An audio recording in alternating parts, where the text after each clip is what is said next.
Então, eu sou Marco José de Abreu, natural aqui de Florianópolis, moro na região do sul da ilha e atualmente candidato à Prefeitura de Florianópolis pelo PSOL 50, na Federação PSOL Rede, junto com a Unidade Popular pelo Socialismo, a UP.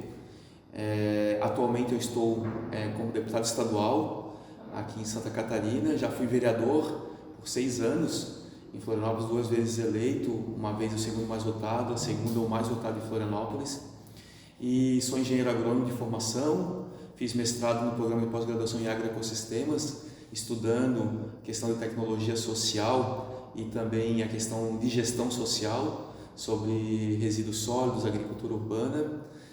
Sempre atuei nos mandatos, seja de vereador agora como deputado, muito na pauta socioambiental. A gente se reconhece como um mandato agroecológico, entendendo que essa é uma pauta importante que envolve alimentação, direito à cidade, agroecologia, desde a relação da produção ao consumo de alimentos, mas também pensa a cidade nessa visão mais sistêmica dos resíduos sólidos, do saneamento, da ocupação da cidade, do planejamento urbano. Então, basicamente é isso, assim. E agora, como candidato à Prefeitura de Florianópolis, a gente está defendendo um programa, A nossa coligação chama Para Cuidar de Florianópolis, E o nosso programa foi um programa que ele foi construído a partir da ampla participação das pessoas. Ele não surgiu da cabeça de ninguém, nem das ideias de um grupo intelectual. Ele foi resultado de 17 plenárias que foram realizadas e a gente ouviu quase 2.000 pessoas nesse processo. E essas plenárias eram temáticas, territoriais, setoriais, e essas plenárias elas tinham uma síntese, tinham uma relatoria, e depois um grupo com outros documentos da sociedade civil, do governo, dados, informações, sintetizou essas plenárias e transformou nas nossas propostas de governo. Florianópolis é uma cidade que não tem parque industrial. Ela não permite indústrias, em Florianópolis. Isso já mostra um pouco qual que é a vocação da cidade, Primeiro porque é uma cidade que 97% do território é uma ilha, 3% é o continente. Mas nos 3% do continente, onde nós estamos agora, vive mais de 20% da população. É uma região super adensada, super urbanizada, E a gente tem vários potenciais de geração de trabalho, emprego e renda. O turismo é a questão da base da nossa característica ambiental é um grande potencial de atividade econômica, sendo bem voltado. Então, o desenvolvimento sustentável pode ser uma estratégia de geração de trabalho, emprego e renda. Os serviços públicos, porque nós somos uma capital e aí atrai desde os serviços públicos das instâncias federal, estadual e municipal, e também toda a rede de serviços, que é muito grande. Inclusive, em Florianópolis, nos últimos anos, o ISS, o Imposto sobre Serviço, ultrapassou o IPTU, demonstrando quanto que a capacidade de adquirir serviços tem aumentado da população de Florianópolis, não só da população, mas o quanto que outros habitantes de outros municípios vêm aqui consumir serviços, E também, obviamente, o setor de tecnologia, que tem crescido, tem sido uma referência. Então, esses setores é o que a gente precisa desenvolver. O nosso programa ele olha muito também para os trabalhadores precarizados, Então, os trabalhadores informais, a economia solidária, feirantes,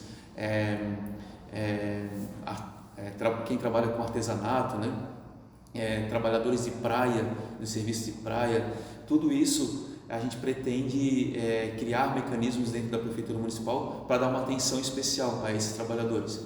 Em Florianópolis hoje são mais de 60 mil MEIs, microempreendedores individuais, que muitas vezes demonstra que são pessoas que estão no mercado informal e que empreendem dentro dessa categoria e que tiram esse CNPJ para poder, às vezes, praticar serviços ou mesmo ser contratado de forma terceira, para evitar os encargos trabalhistas se fosse contratado individualmente com uma pessoa.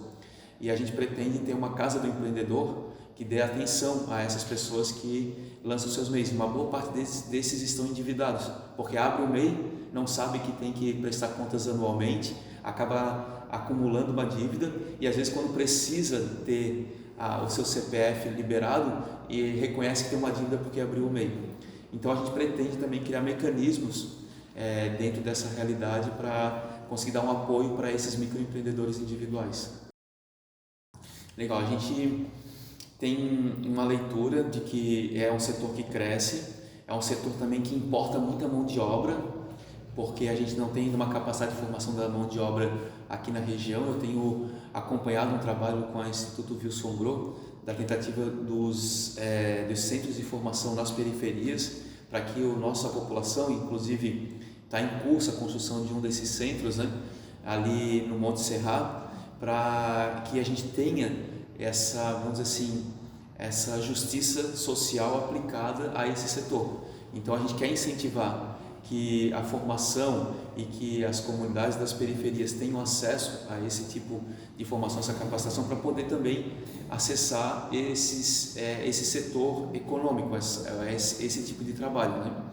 Então a gente tem essa leitura primeira, que a gente precisa fazer formação de base, especialmente nas comunidades periféricas, para a juventude da nossa comunidade, para interromper um pouco desse ciclo de importação de mão de obra e conseguir fazer com que esse setor capilarize a sua distribuição de renda na nossa cidade.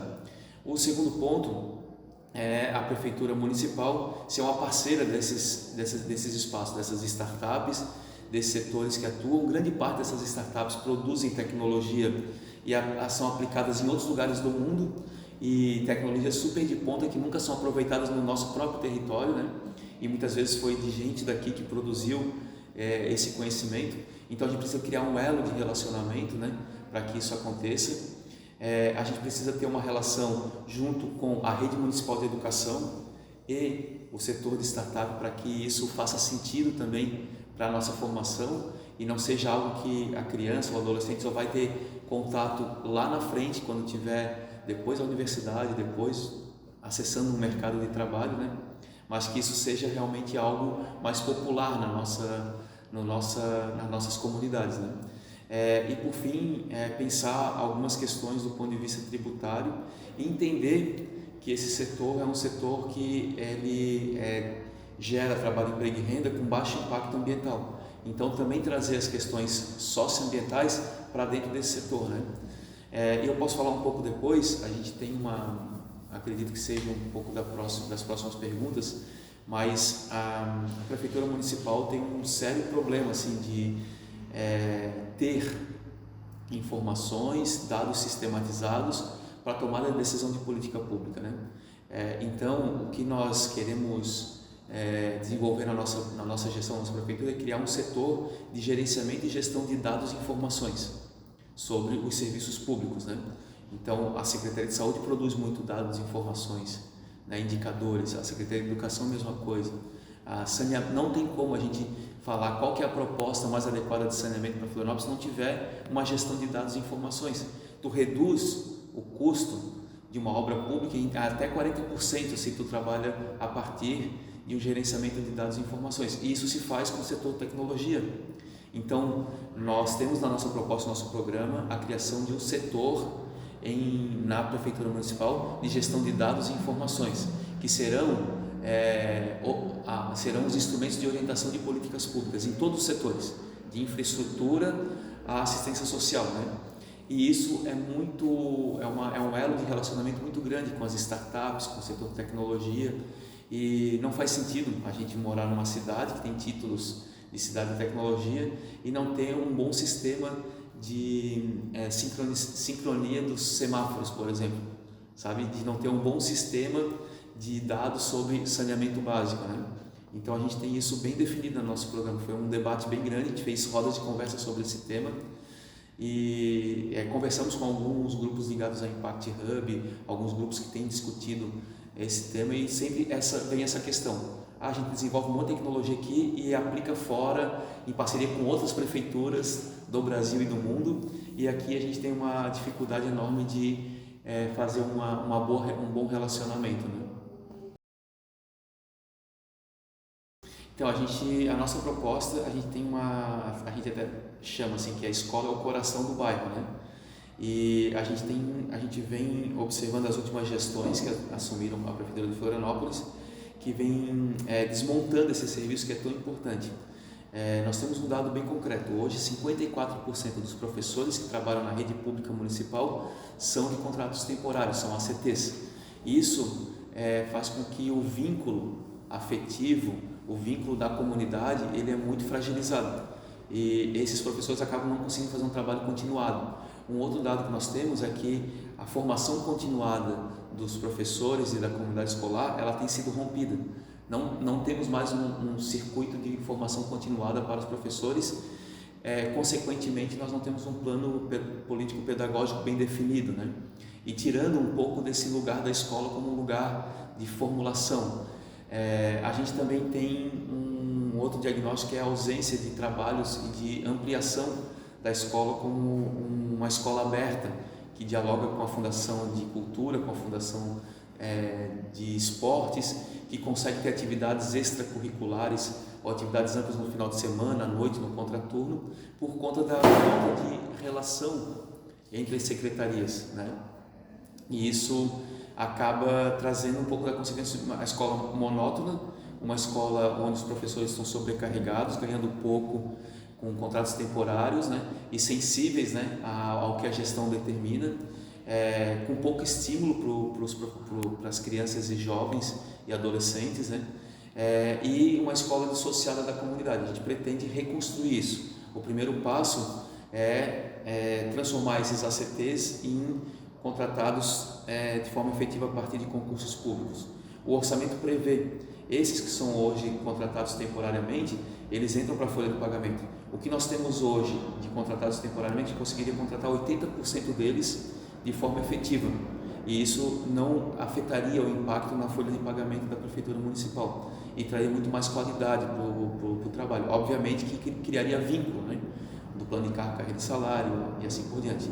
O segundo passo é ter uma política mais intersetorial. Então, reestruturar a Fundação Franklin Cascais de Cultura, a Fundação Municipal de Esportes, para que a escola seja um lugar de outras atividades para além da escola, né? Para além do currículo. E a gente também pretende olhar para a escola como um lugar que a gente falou que é o coração do bairro, uma escola que seja bem estruturada fisicamente, uma escola que os professores não estejam trabalhando sob pressão, uma escola que as crianças entendam o processo de formação e repensar, né? E aí trazer temas importantes, como por exemplo a questão ambiental, a questão das tecnologias e dialogar com outros setores. Então, e retomar o vínculo com as universidades, né? Para a formação continuada, para parceria, para estudos, para formação. Tudo isso que eu estou falando não é uma estratégia que tem alto custo, é uma estratégia de colocar a educação como prioridade. E a gente tem duas grandes prioridades, que é educação e saúde, né? Porque a gente consegue reestruturar a política pública municipal para que retome essa qualidade, né? É importante entender que a gente ainda tem muita criança fora da escola em Florianópolis, por incrível que pareça. A gente ainda tem muita gente, né, que não é alfabetizada, muita gente, quase 90 mil pessoas que não terminaram o segundo grau e que estão em idade de que deveriam terminar o ensino médio, né? E isso demonstra que a gente precisa ter políticas para isso. A gente fala muito sobre reestruturar a educação de jovens e adultos, a EJA, que é uma forma de trazer dignidade para essas pessoas não alfabetizadas e aquelas que interromperam o ensino fundamental ou o ensino médio, e retomar a intenção de que a escola é um lugar importante, que a educação e formação é importante, não desmontar essa ideia de negar a educação como instrumento da formação, mas mais do que isso, da dignidade humana também. A gente tem uma proposta concreta nossa, estruturar a atenção primária em saúde. O que é atenção primária? Atenção primária é aquela que acontece no posto de saúde, né? E acontece no posto de saúde com instrumentos de prevenção e de acompanhamento das famílias, né? Então hoje a gente diminuiu muito a qualidade. Hoje a gente voltou a ter filas no posto de saúde de manhã cedo para pegar uma ficha, falta de profissionais, as agentes comunitárias de saúde que tinham trabalho de ir na casa, né? Eu recebia, há 4 anos atrás, eu recebia as agentes comunitárias de saúde na minha casa, perguntando como é que estavam as crianças, como é que nós estávamos, orientando sobre controle de zoonoses, orientando sobre alguma doença nova, orientando sobre os dados que estavam acontecendo no bairro, né? E nós não temos mais. Por força do município, essas agentes de saúde não estão mais nas casas, elas estão fazendo trabalho administrativo dentro do posto de saúde. E aí faz com que as pessoas busquem o posto de saúde em períodos mais críticos, às vezes nem vão no posto de saúde, vão direto numa atenção emergencial, que a gente chama que é a média e alta complexidade, e aí afogando aqueles serviços do hospital, da UPA e assim por diante. Então o nosso objetivo é reestruturar com as equipes de saúde da família, reestruturar levando essas agentes comunitários de saúde para as ruas e fazendo seu trabalho preventivo, e principalmente ampliar a rede de centros de saúde para que a população entenda esse mecanismo de trabalho preventivo. A gente também já tem diálogos, a gente conversou com a UDESC, com a UFSC, para retomar os trabalhos em parceria, por exemplo, com o Cefid da UDESC, que é a Educação Física e Fisioterapia, e o trabalho de promoção da saúde através da atividade física, através das atividades cardiovasculares, assim por diante. Então, o centro de saúde pode ser um lugar e um espaço em parceria com a escola, retomar o programa Saúde na Escola, com um exemplo que a gente está trazendo, mas dialogar com o centro comunitário, com as entidades comunitárias e promover essas ações que trazem qualidade de vida. E também discutir a questão das práticas integrativas e complementares em saúde, as plantas medicinais, o trabalho com as hortas, o trabalho com as práticas mesmo, como o yoga, como outras práticas que já são previstas no Sistema Único de Saúde e que a gente consegue restabelecer com baixo custo. Aí tem outras questões, a gente tem um debate muito forte sobre a questão da saúde mental, e a necessidade de fortalecer a RAPS, a Rede de Atenção Psicossocial, ao invés de ter uma política de internação exclusiva, mas trazer os outros, o CAPS, trazer os outros mecanismos, pensar muito na questão da saúde mental como algo que está altamente enraizado na nossa sociedade, não apenas um estado clínico, mas um estado das coisas que estão colocadas. A gente tem a proposta da Casa de Parto Normal, em parceria com a Rede Cegonha do Governo Federal, junto com a estratégia de atenção primária. Então, a gente vê a saúde como algo maior. E no nosso programa tem uma coisa bem diferenciada, se tu olhar, que a gente está trazendo o conceito de saúde única, One Health, que é a saúde humana, a saúde animal e a saúde ambiental. Elas não estão indissociadas, e no atual contexto que a gente está vivendo, e as pandemias demonstraram isso, agora a qualidade do ar por conta das queimadas demonstraram isso, que a saúde ambiental está totalmente ligada à saúde humana, que está ligada com a saúde animal. Então a pandemia é algo que representou muito essa relação. Se a gente não constituir uma saúde nessa visão mais ampla, a gente não vai conseguir dar respostas às questões da atualidade. Então a gente está trazendo isso, inclusive com a proposta de um hospital público veterinário, que não é só para animais domésticos, mas é para animais silvestres, para animais maiores, de maior porte, mas que também olhe para a saúde animal como um indicador de saúde humana e saúde ambiental. Então a gente tem acesso a alguns dados sobre a questão da violência em Florianópolis. A gente tem indicadores que demonstram que tem hoje muito mais mulheres sendo violentadas ou violadas do que assalto à mão armada, por exemplo. A gente hoje identifica que tem muito mais pessoas tendo traumas por acidentes de trânsito, sejam ciclistas, pedestres, do que por assaltos à mão armada. Então a gente tem uma ideia de que segurança pública ou violência está muito ligada ao caso de assalto à mão armada, de criminalidade, de roubo e assim por diante. Mas os indicadores demonstram que tem outras questões. Então a gente inclusive tem uma proposta de um modelo de segurança pública cidadã, à luz do governo federal, que já implementou esse programa, e quer aderir a esse programa, retomar a atividade original da Guarda Municipal como uma Guarda Municipal cidadã, que tem como objetivo principal a defesa do maior patrimônio, que são as pessoas e o patrimônio físico da cidade. Então hoje quando a gente olha algumas escolas municipais, a saída das escolas ela é altamente caótica, isso com um risco enorme para as pessoas. Então ali tem que ter uma guarda municipal fazendo o controle mínimo do trânsito, das crianças saindo, trazendo segurança para o espaço, né? Então, ao mesmo tempo, a guarda municipal tem que estar nas ruas de bicicleta, nos lugares que são de maior risco para as mulheres. Uma grande parte das mulheres não sai para pedalar sozinha, não sai para correr sozinha, caminhar sozinha, porque não está segura daquela condição. Então, a gente precisa ter a guarda municipal nesses lugares, estabelecendo a segurança a partir da presença de uma guarda cidadã. A gente fala, segura para quem a cidade, né? No domingo agora a gente fez uma caminhada na Vila Aparecida e subiu várias ladeiras e alguns relatos de pessoas que não conseguem sair de casa porque não conseguem descer a ladeira, porque não tem uma escada e um corrimão para poder descer com segurança. E quem desceu, uma senhora torceu o pé.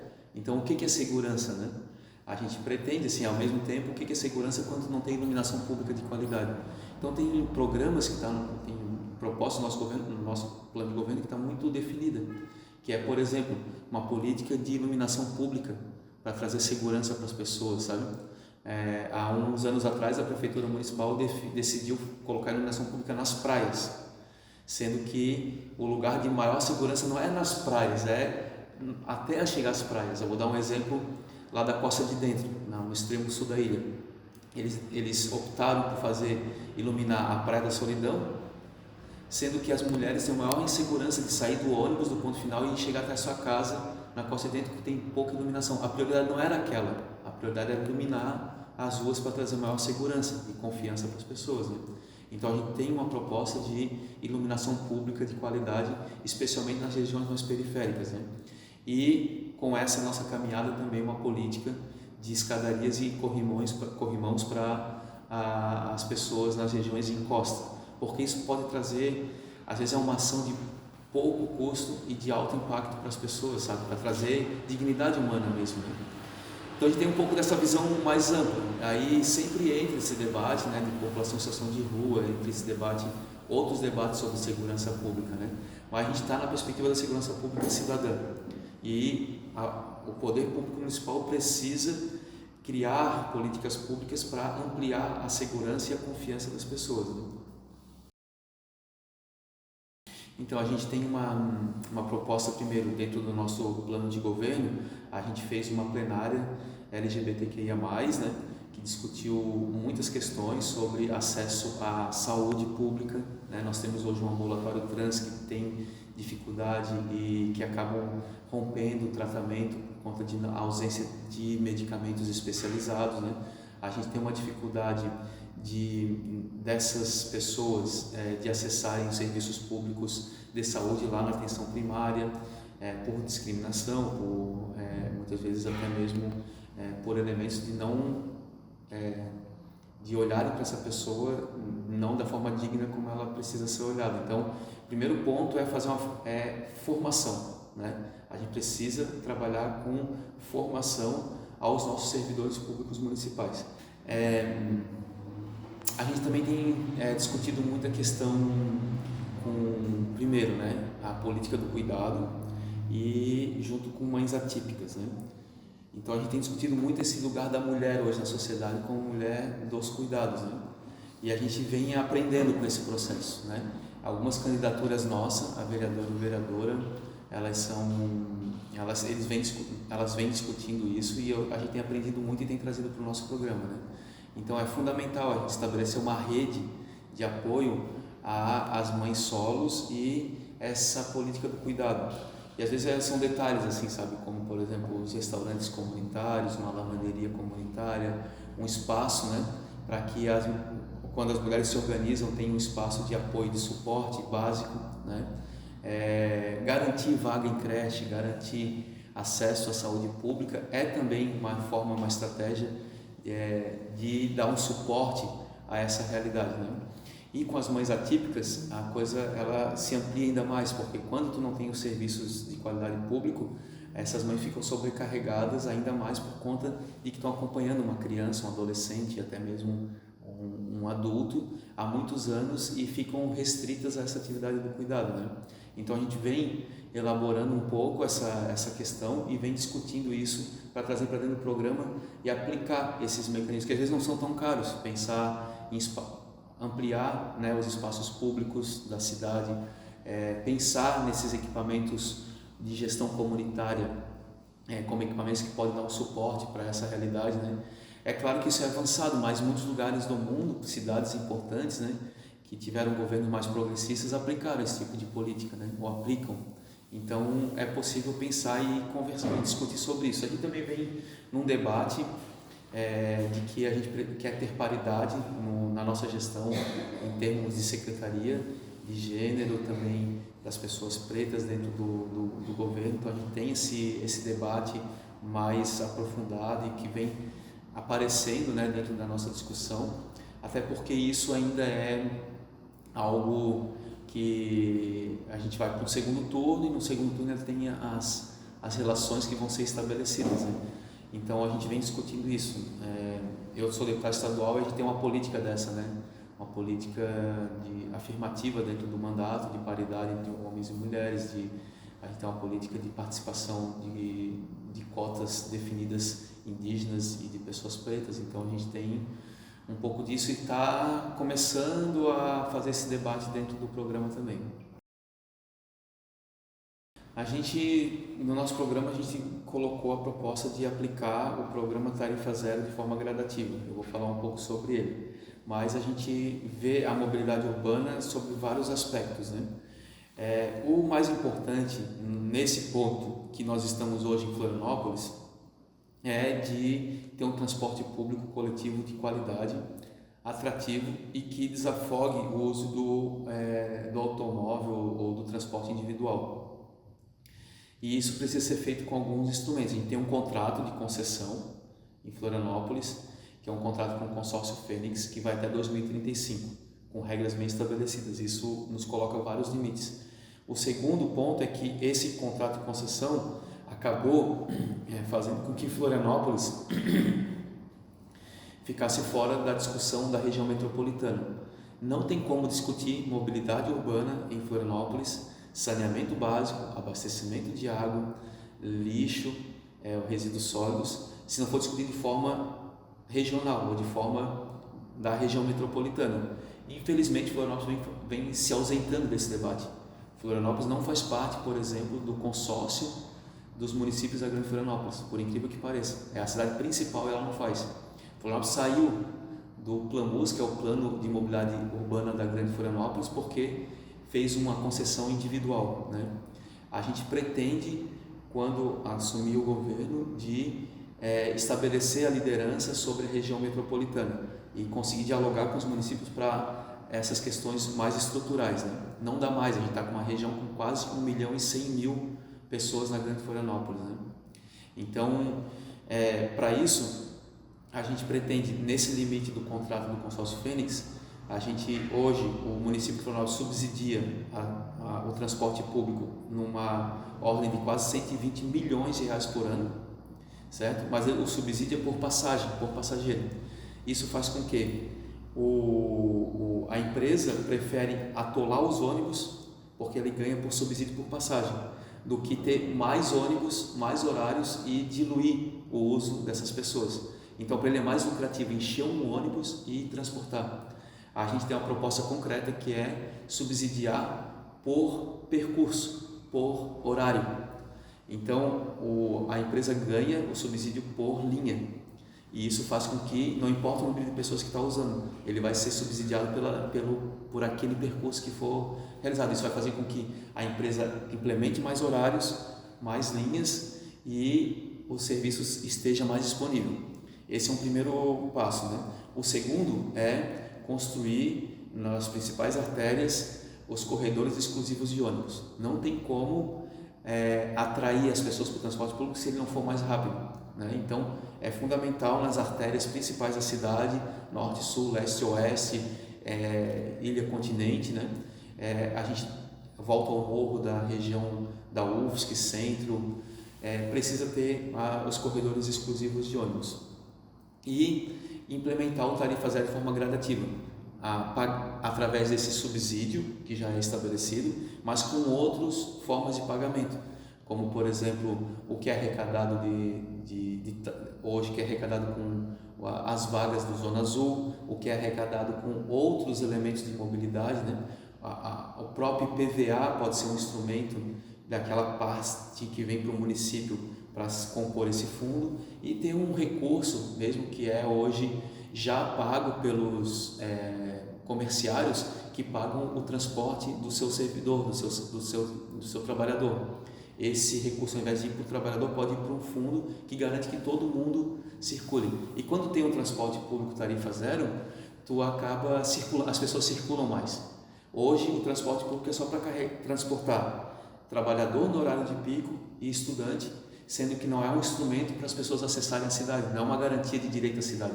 Então, no final de semana, para a pessoa se divertir, ir numa atividade não tem, à noite não tem, horários no meio não tem. Um estudante, quando tem um transporte subsidiado, ele só pode fazer as passagens, não pode fazer outras atividades, né? Um trabalhador é a mesma coisa. Então, a gente precisa olhar para o transporte público como um instrumento também de as pessoas circularem e terem direito à cidade. Ampliando a questão do transporte público, a gente também tem uma política bem definida no nosso programa de melhorias e ampliação das calçadas para ser uma cidade mais que caminhe mais, e das ciclovias.